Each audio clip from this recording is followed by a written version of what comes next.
at ang kaayang nila. Iparin ang trumpeta. Sa ngalan ng Ama at ng Anak at ng Espiritu Santo. Amen. Ang pagpapala ng ating Panginoong Jesucristo, ang pag-ibig ng Diyos Ama, at ang pagkipagkaisa ng Espiritu Santo, naway sumainyong lahat. At sumaiyo rin. Mga kapatid, tinipon tayo bilang mga kaanib ng angkan ng Diyos. Kaya dumulog tayo sa ating maawaing Panginoong nagpapatawad ng lubos.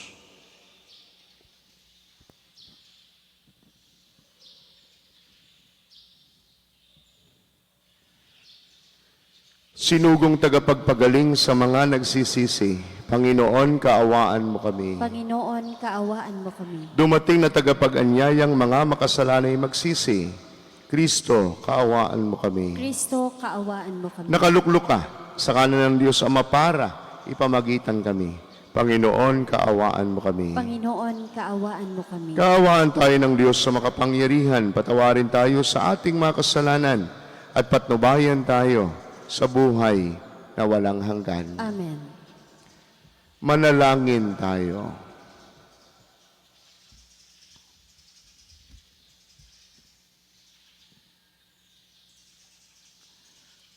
Ama naming makapangyarihan, ang langit at lupa ay iyong pinamamahalaan. Dinggin mo ang pagluhog ng iyong sambayanan at pagkalooban mo kami ng kapayapaan araw-araw sa pamamagitan ng Jesucristo, kasama ng Espiritu Santo, Diyos magpasawalang hanggan. Amen.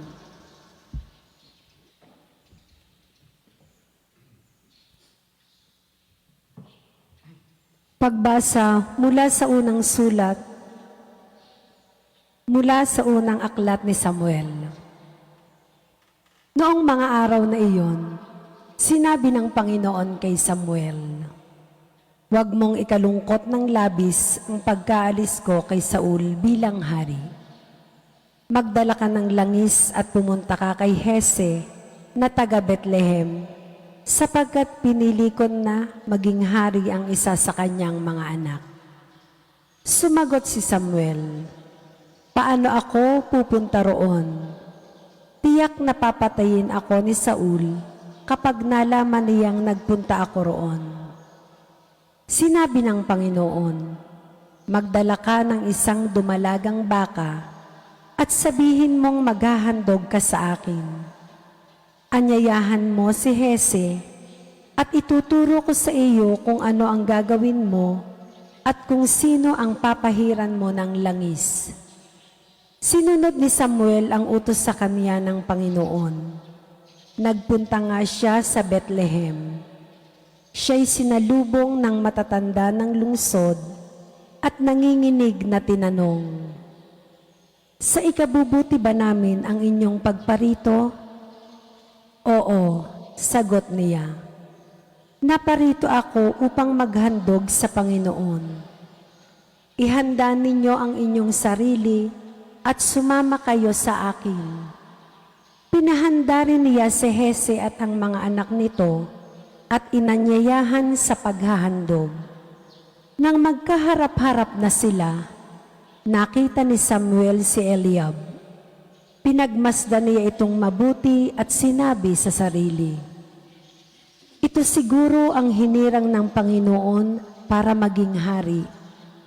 Ngunit sinabi sa kanya ng Panginoon, "Huwag mong tingnan ang kanyang taas at kakisigan. Hindi siya ang hinirang ko. Ang batayan ko ay di tulad ng batayan ng tao. Panlabas na anyo ang tinitingnan ng tao, ngunit puso ang tinitingnan ko."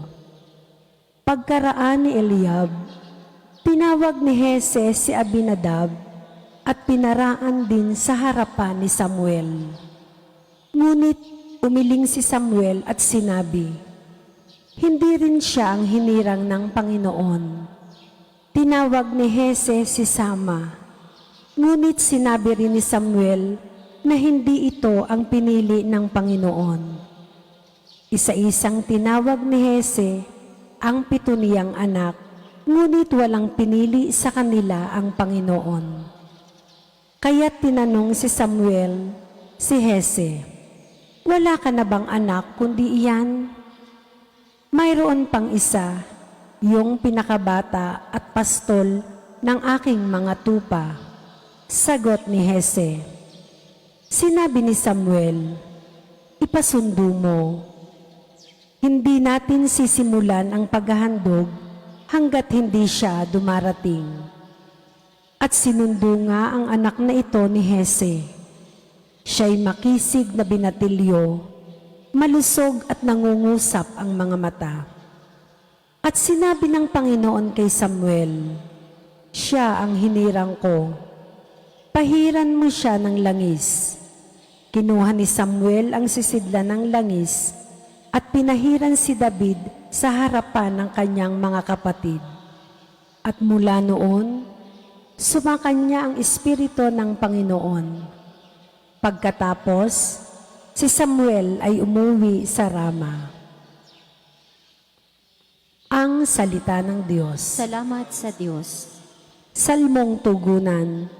Si David na aking lingkod, ang hirang kong ibinukod.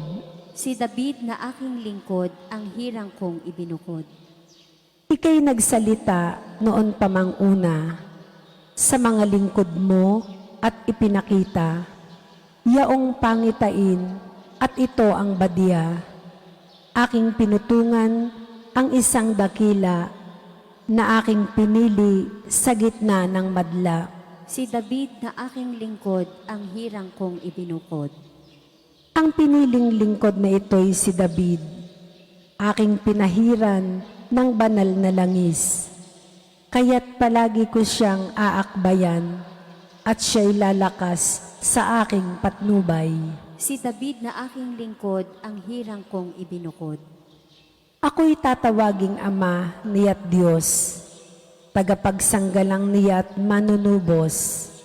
Gagawin ko siyang anak na panganay, mataas na hari nitong daigdigan. Si David na aking lingkod, ang hirang kong ibinukod.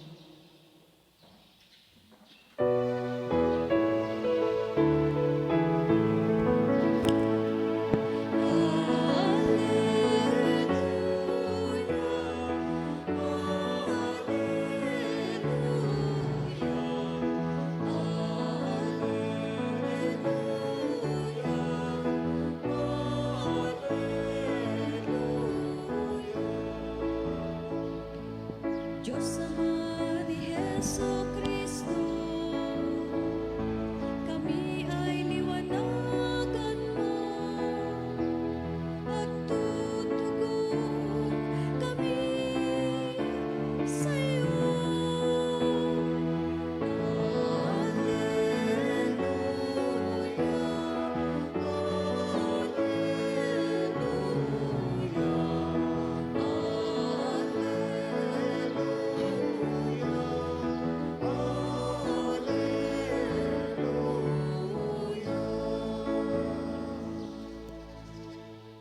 Sumainyo ang Panginoon. At sumaiyo rin. Ang mabuting balita ng Panginoon ayon kay San Marcos. Papuri sa iyo, Panginoon. Isang araw ng pamamahinga, naparaan si Jesus at ang kanyang mga alagad sa tabi ng triguhan. Habang nasa daay, nangitila ng uhay ang mga alagad, kaya't sinabi ng mga Pariseo kay Jesus, "Tingnan mo ang ginagawa ng iyong mga alagad. Bawal iyan kung araw ng pamamahinga." Sinagot sila ni Jesus, "Hindi pa ba ninyo nababasa ang ginawa ni David noong si Abiatar ang pinakapunong saserdote? Noong siya ay at ang kanyang mga kasamay nagutom at walang makain, pumasok siya sa bahay ng Diyos at kumain ng tinapay na handog ng Diyos. Ayon sa kautusan, ang mga saserdote lamang ang may karapatang kumain niyon. Ngunit kinain iyon ni David at binigyan pa ang kanyang mga kasama." Sinabi pa ni Jesus, itinakda ang araw ng pamamahinga para sa kabutihan ng tao. Hindi nilikha ang tao para sa araw ng pamamahinga. Kaya't maging ang araw ng pamamahinga ay nasa ilalim ng kapangyarihan ng anak ng tao. Ang mabuting balita ng Panginoon. Pinupuri ka namin, Panginoong Heso Kristo. Magandang umaga po sa inyong lahat. At ganon din po sa mga sumusubaybay sa atin sa Facebook Live, magandang umaga po. Alam niyo po, pagkatapos ng pagbibinyag kay Jesus, nagsimula ang kanyang pampublikong ministeryo o ang kanyang missionary journey dito sa mundong ibabaw. Simula ho noon, kung nasubaybayan ninyo, sa mabuting balita, hindi ho nawawala ang mga tinatawag nating mga kontrabida sa buhay ni Jesus. Palagi ho pagka nagpapagaling o nagpapalaya si Jesus ng demonyo, palagi hong may nakikitang mali itong mga Pariseo at Iskriba. Nasa panahon ho natin ngayon, alam ho natin kung sino ang mga iyon. Kumbagay, hindi na nagiging masaya sila kapag masaya ka. Para baga nga, kayo lang ba ang may karapatang maging masaya? Kayo lang ba ang may karapatang gumawa ng mabuti? Kayo lang ba ang may karapatan sa mundong ito? Na para bagang lahat ng galaw mo ay may masasabi ang iyong kapwa.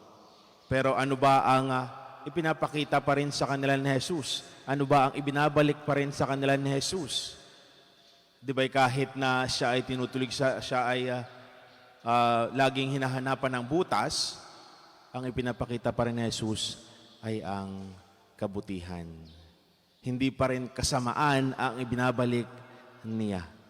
Bagkos kahit nagawan man siya ng kahit na anong mali, kahit na anong butas ang silipin sa kanya, doon pa rin nakikita kay Jesus na siya ay Diyos at ang Diyos ay Diyos ng pag-ibig.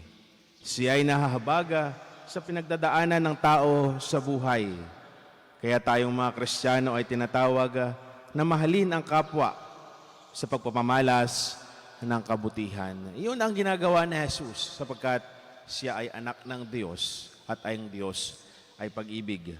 Sa ating mabuting balita ngayon, isang paghaharap ni Jesus sa mga Iskriba at Pariseo sapagkat napansin nga nila na ang mga apostol ay nangingitil ng uhay sa araw ng pamamahinga. At ayon sa batas ng mga Hudyo at sa kautusan ni Moses, labag ho ito sa utos tungkol sa pamamahinga ang pagtatrabaho. Ngunit pinagsibihan sila ni Jesus, itong mga Pariseyong ito. Hindi dahil mali ang kanilang ginawa, kundi kulang ang kanilang pagkakaunawa. Ibig sabihin, hindi mali na sundin ang mga batas o ritual ng ating lipunan. Sa mga batas, lalo't higit yung mga tunay at mabuti. Nakikita, nababanaagan natin dito ang salita ng Diyos. Sabi ko nga, hindi ho mali ang pagsunod sa batas. Bagamat tao ang may likha, makikita natin ang grasya at kagustuhan ng Diyos para sa atin. Ang pagpapahalaga sa buhay. Gusto ng Diyos na sundin natin ang mga alituntunin ng Diyos at ng bayan, sapagkat ang mga ito ay katulad ng bakod na magbibigay proteksyon sa atin. Ang Diyos ay Diyos ng pagmamahal at may pagpapahalaga sa buhay ng tao. Lahat ng ito ay dapat natin sundin, isa katuparan ng ating mga kamay.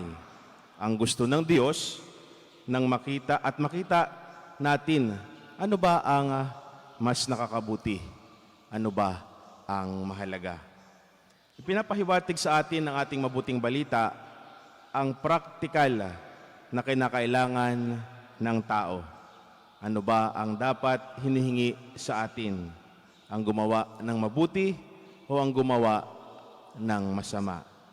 Ang nagiging aral ng salaysay ay nang sabihin ni Jesus, ang araw ng pamamahinga ay ginawa ng Diyos para sa tao at hindi ang tao ang gumawa ng okasyong ito. Bilang anak ng tao, si Kristo ay Panginoon ng araw ng pamamahinga. Mga kapatid, ito'y praktikal na ipinapakita sa atin. Ano ba ang mas mabuti? Kung ang anak mo ba ay nadapa dahil araw ng pamamahinga, araw ng linggo, hindi mo ba ito tutulungan?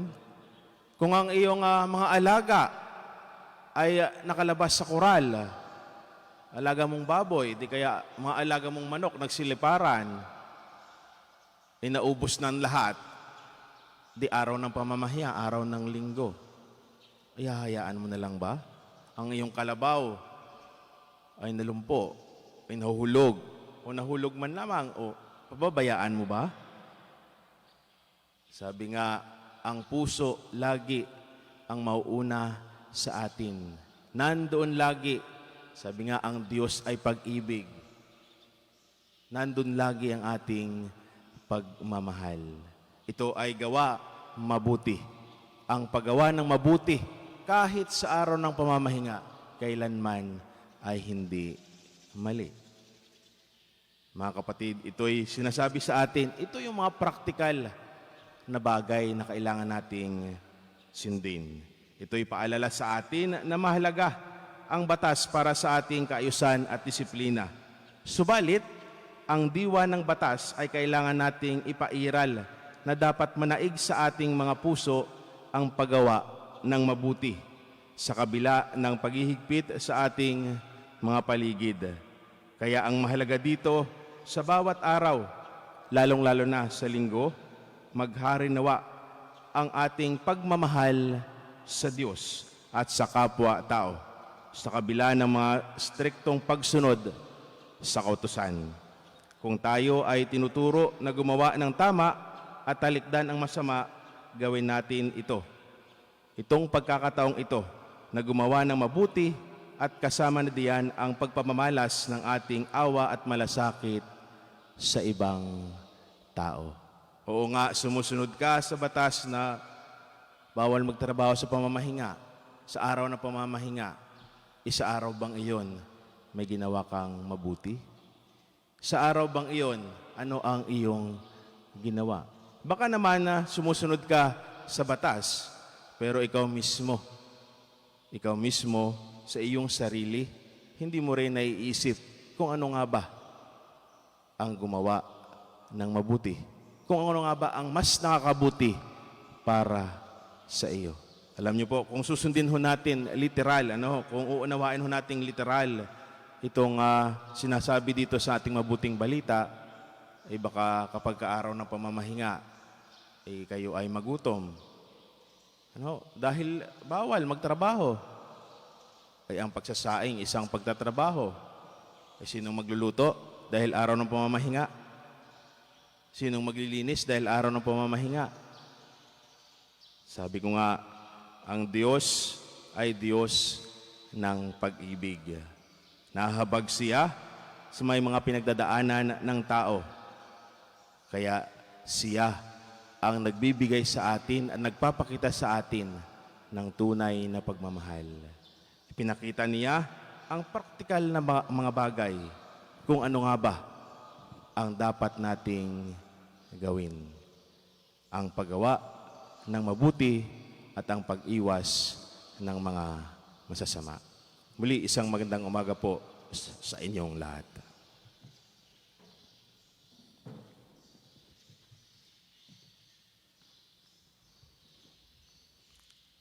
Manalangin tayo sa Diyos Ama na tinawag tayong maging kanyang malayang mga anak sa pamamagitan ng kanyang anak na si Jesucristo. Panginoon, ng araw ng Pangilin, basbasan mo kami. Panginoon, ng araw ng pangilin, basbasan mo kami. Ang lahat ng mga Kristiyano, naway ituring ang mga utos ng Diyos bilang pinto sa kalayaan mula sa pagkakasala at bilang paraan ng paglilingkod sa Diyos at sa kapwa. Manalangin tayo sa Panginoon. Panginoon, ng araw ng pangilin, basbasan mo kami. Ang lahat ng mga mambabatas, naway gumawa ng mga makataong batas na maglilingkod para sa ikabubuti ng lahat. Manalangin tayo sa Panginoon. Panginoon, ng araw ng pangilin, basbasan mo kami.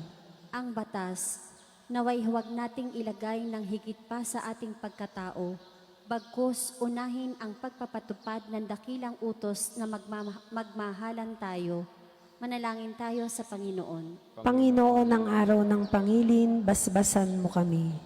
Sa mga nababahala sa kanilang karamdaman, naway makatagpo sila ng kaginhawahan at lakas sa mga taong nagmamahal at kumakalinga sa kanila. Manalangin tayo sa Panginoon. Panginoon, ng araw ng pangilin, basbasan mo kami.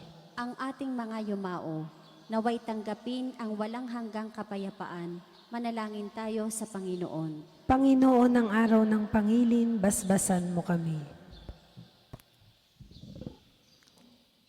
Panginoong Diyos, naway maging paanyaya sa amin ang bawat batas upang mahalin at paglingkuran ng aming kapwa at upang sila ay unawain, igalang, gabayan at maging amin ring gabay. Hinihiling namin ito sa pamagitan ni Kristong aming Panginoon. Amen. Amen.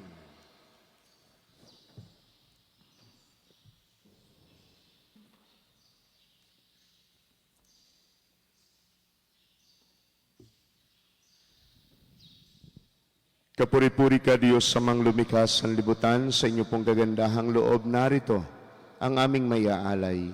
Mula sa lupa at bunga ng aming paggawa, ang tinapay na ito para maging pagkaing nagbibigay buhay. Kapuri-puri ang poong may kapal, ngayon at kailanman.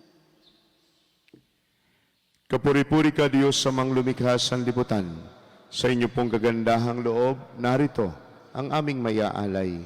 Mula sa katas ng ubas at bunga ng aming paggawa, ang alak na ito para maging inuming nagbibigay ng iyong Espiritu. Kapuri-puri ang poong may kapal, ngayon at kailanman.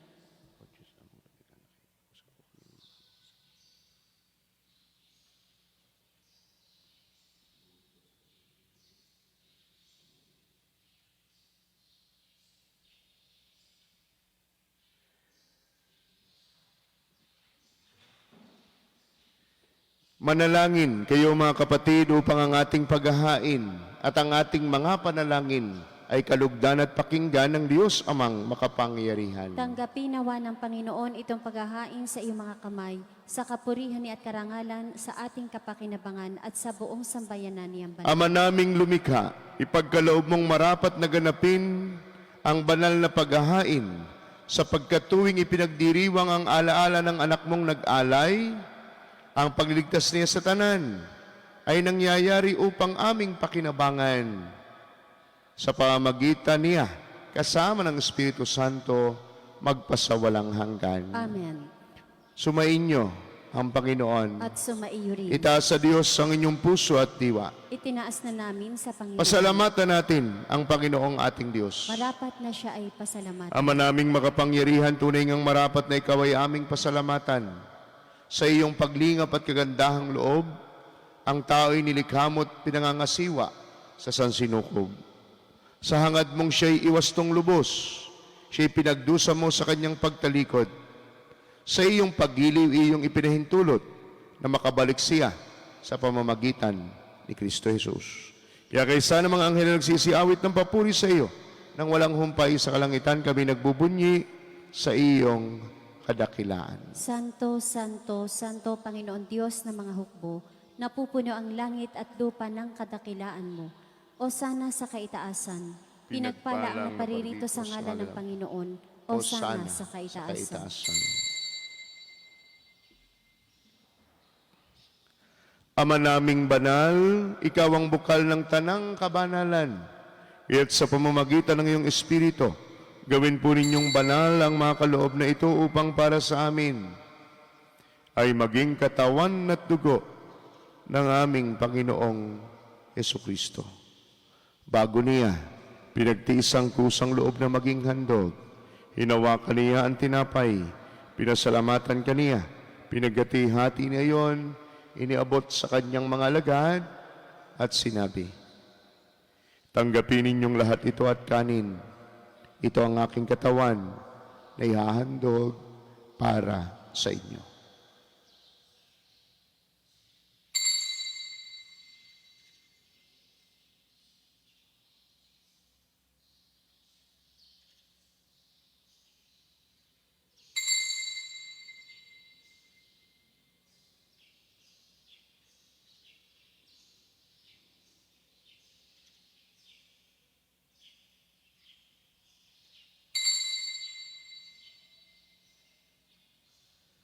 Gayun din naman, nung matapos ang hapunan, hinawakan niyang kalis, muli kaniyang pinasalamatan. Inabot niya ang kalis sa kanyang mga alagad at sinabi, tanggapin ninyong lahat ito at inumin. Ito ang kalis ng aking dugo ng bago at walang hanggan tipan. Ang aking dugo na ibubuhos para sa inyo at para sa lahat sa ikapagpapatawad ng mga kasalanan. Gawin ninyo ito sa pag-alaala sa akin.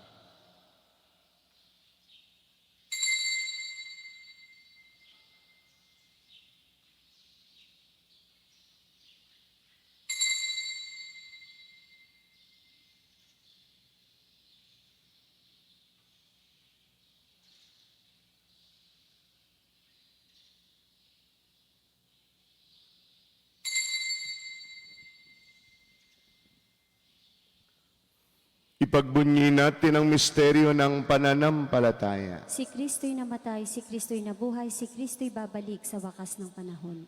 Banal na Ama, ginagawa namin ngayon ang pag-alaala sa pagkamatay at muling pagkabuhay ng iyong anak. Kaya tiniaalay po namin sa iyo ang tinapay na nagbibigay buhay at ang kalis na nagkakaloob ng kaligtasan. Kami nagpapasalamat dahil kami iyong minarapat at tumayo sa harap mo para maglingkod sa iyo. Isinasamo po namin kaming mga magsasalo-salo sa katawan at dugo ni Kristo'y mabuklod sa pagkakaisa sa pamamagitan ng Espiritu Santo.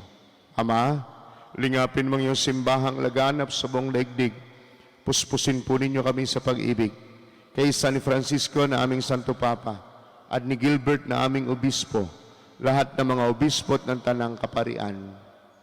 Alalahanin po ninyo ang mga kapatid naming nahimlay na nang may pag-asang sila'y muling mabubuhay, gayon din ang lahat ng mga pumanaw, lalo tigit silang malalapit sa aming buhay. Kaawaan po ninyo sila at patuloyin sa iyong kaliwanagan. Kaawaan po ninyo at pagindapating kaming lahat na makasalo sa iyong buhay na walang wakas. Kaysa ng mahal na Birheng Maria, Ina ng Diyos, kaysa ni San Jose na kanyang kalinasan isang esposo at minamahal naming patron, kaysa ng mga apostol at ng lahat ng mga martir at banal, lalo tigit ni San Lorenzo Ruiz, San Pedro Calungsod at San Jose Marelo, na namuhay dito sa daigdig ng kalugod-lugod sa iyo. Maipagdiwang po nawa namin ang pagpupuri sa ikararangal po ninyo sa pamamagitan ng iyong anak na aming Panginoong Jesucristo. Sa pamamagitan ni Kristo kasama niya at sa Kanya, ang lahat ng parangal at papuri ay sa iyo, Diyos amang makapangyarihan, kasama ng Espiritu Santo, magpasawalang hanggan. Amen, amen,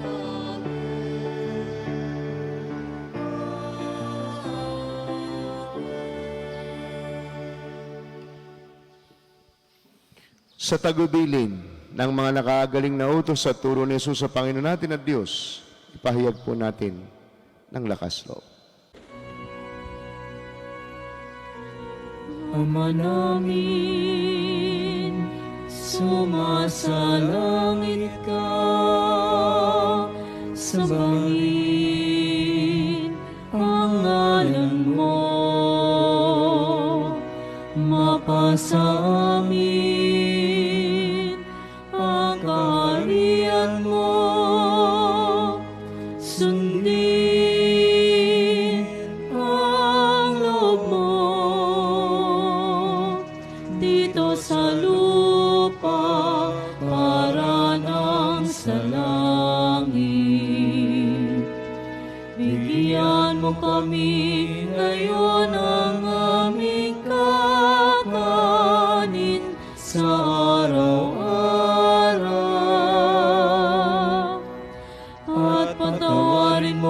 kami sa aming mga sala para ng pagpapatawad namin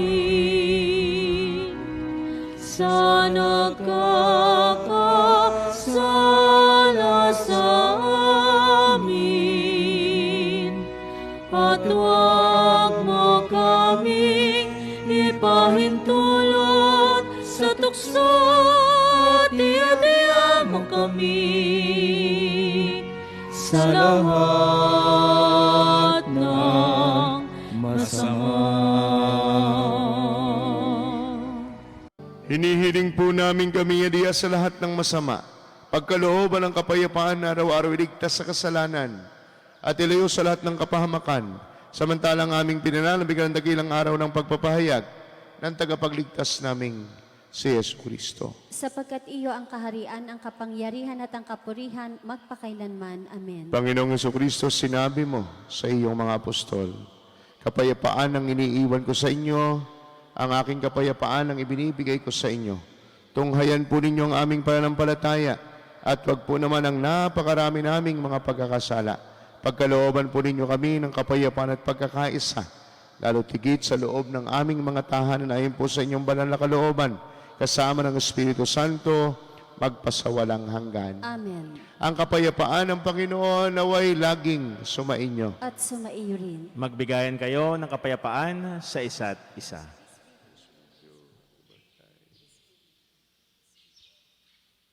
Kordero ng Diyos na nag-aalis ng mga kasalanan ng sanlibutan, maawa ka sa amin. Kordero ng Diyos na nag-aalis ng mga kasalanan ng sanlibutan, maawa ka sa amin. Kordero ng Diyos na nag-aalis ng mga kasalanan ng sanlibutan, ipagkaloob mo sa amin ang kapayapaan.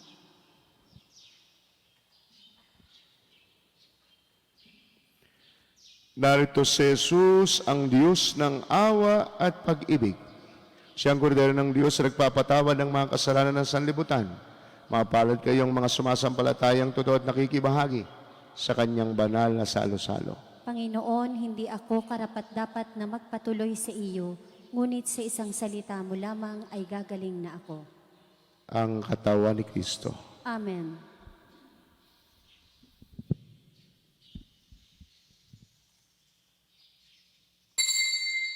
Panginoong Jesus, ako ay nananalig na ikaw ay nasa kabanal-banalang sakramento sa altar.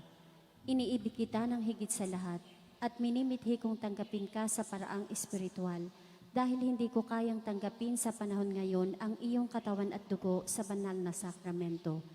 Kahit man lang sana ay matanggap kita sa paraang espiritual sa aking puso, niyayakap kita na para bang andito ka na talaga sa aking puso at iniaalay ko ng buong puso ang aking sarili sa iyo. Huwag mong pahintulutang mawalay ako sa iyo. Amen.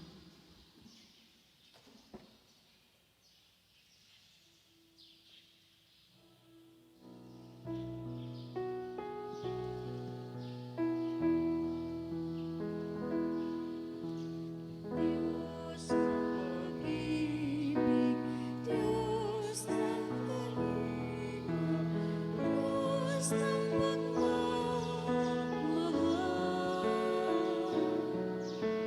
Sa mga bisig mo'y nabalisa, pusong napapagal.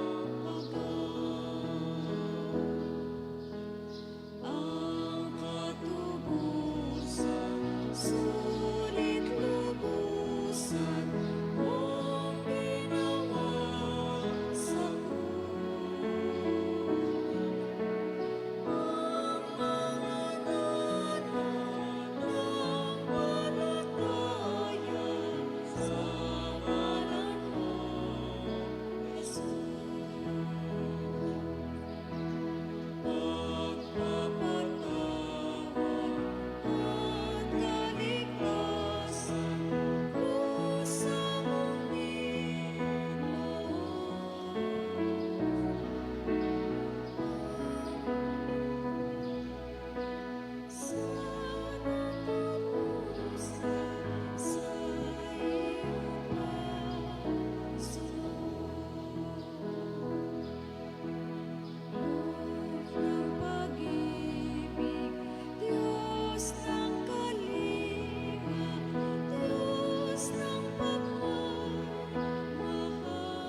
Manalangin tayo. Ama naming mapagmahal, padaluin mo sa amin ang batis ng Espiritu ng iyong pag-ibig, upang kaming pinapagsalo mo sa pagkaing iyong bigay, para kami pagbuklurin ay magkaisa sa pananalig sa iyo, sa pamamagitan ng Jesucristo kasama ng Espiritu Santo, Diyos magpasawalang hanggan. Amen. Sumainyo ang Panginoon. At sumaiyo rin. Pagpalain po kayo at ingatan kasama ng inyong mga pamilya at mga mahal sa buhay ng ating makapangyarihan, mapagmahal at maawaing Diyos, Ama at Anak at Espiritu Santo. Amen. Ang banal na misa ay naialay na humayo kayong taglay ang pag-ibig upang ang Diyos ay mahalin at paglingkuran. Salamat sa Diyos. Salamat.